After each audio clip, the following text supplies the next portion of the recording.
agree. 100%. I feel like a sound engineer can make or break anybody, any type of performance. Yeah. If the sound is trash, everything follows is trash. Man. Especially in church, right? Y'all ever had that issue? Why don't you talk about whatever you alluded to? Oh no, I just saw that clip and I was like, oh, this is. What did it remind you of? Oh Church stuff. Man.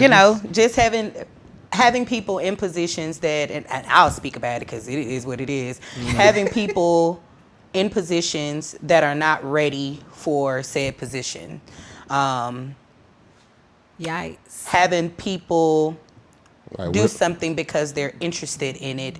A willing worker? A willing worker. Ah! Unfortunately. That's what I was waiting on. I know you was waiting. That's why A willing worker. That's why I went ahead and said it, because I knew he was wanting to say it. So. A willing worker. And I applaud anybody, because one thing I've always said is ministry is a thing that it really can tell you, it really shows you what your strengths and weaknesses are as a person.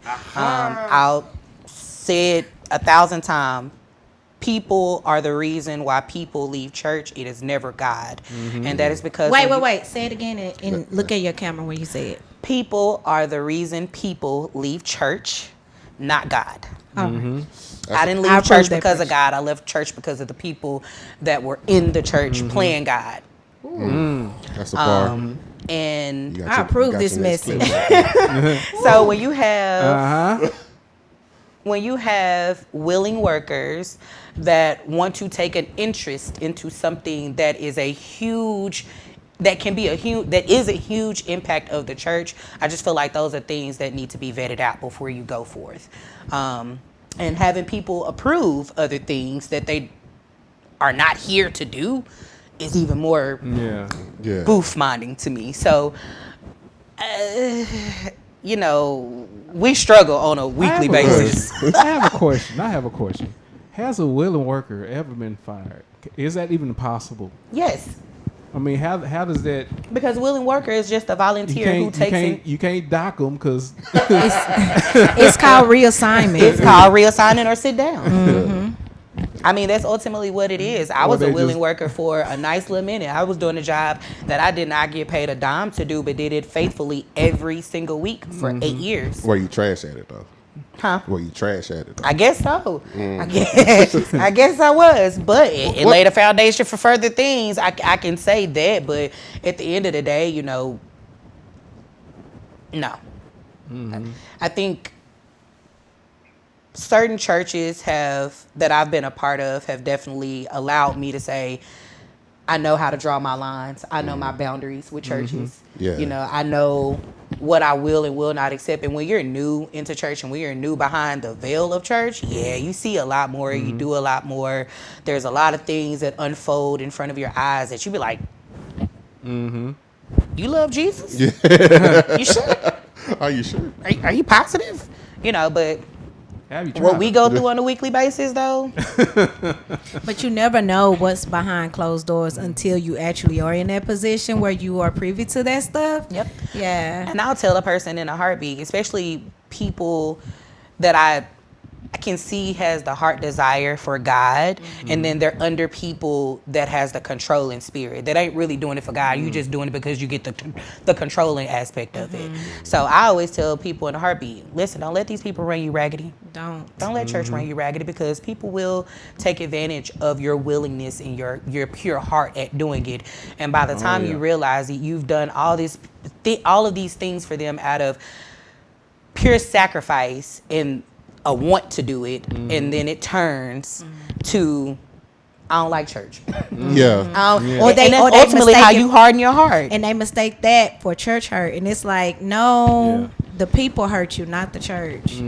But they say it's church hurt because it's supposed to be the people of the church. Right. So it's coming from somebody that says, oh, I love you, I'm going to guide you, I'm going to mentor you, I'm going to do this, I'm going to do that. And then next thing you know, their heart is hardened because it's something that you did that you can't take accountability for.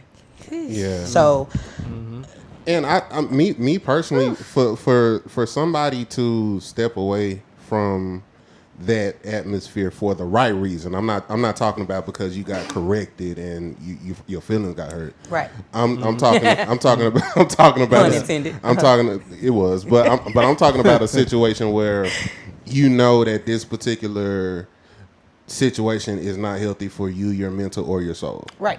It actually shows a certain level of spiritual maturity when you're able to say, you know what, appreciate y'all for the opportunity, but gotta bow out gracefully. This ain't for me. Yeah. You know what I'm saying? Because before you blame the pastor, the first lady, the deacons, or whatever, you yourself are in charge of your soul. You know what I'm saying? Yeah, this is your overseer and everything else, and this is your spiritual, some people use the term spiritual father, mother, whatever. But at the end of the day, you yourself are in charge of your soul. Yep. You know what I'm saying? You and God. That's a conversation between you and God always. Absolutely. And you have to be spiritually aware enough to know when that thing is poisoning you at the end of the day. Absolutely. You know what I'm saying? When like I said, when it's causing more stress and when it's causing more hurt, then the opposite. Yep. And you have to know that for sure. And spiritual maturity is a thing that if you are a Christian, it's something that you have to grow into as well. Because you have your regular common sense, and it takes a while. It takes a while because of tradition. It takes a while because of tradition, and also takes a while because your relationship has to be aligned with Him. Absolutely. Right. And if it's not aligned with Him, then everything that you're doing is just kind of going in vain anyways. Because you're not really aligning your spirit with and for Him. You're doing it because of whatever other reason that you're doing it for. Yeah. So, No, absolutely. Girl, you speaking fast tonight. Yeah, I told you it's gonna be a good Are one. y'all listening? There's some good sauce tonight.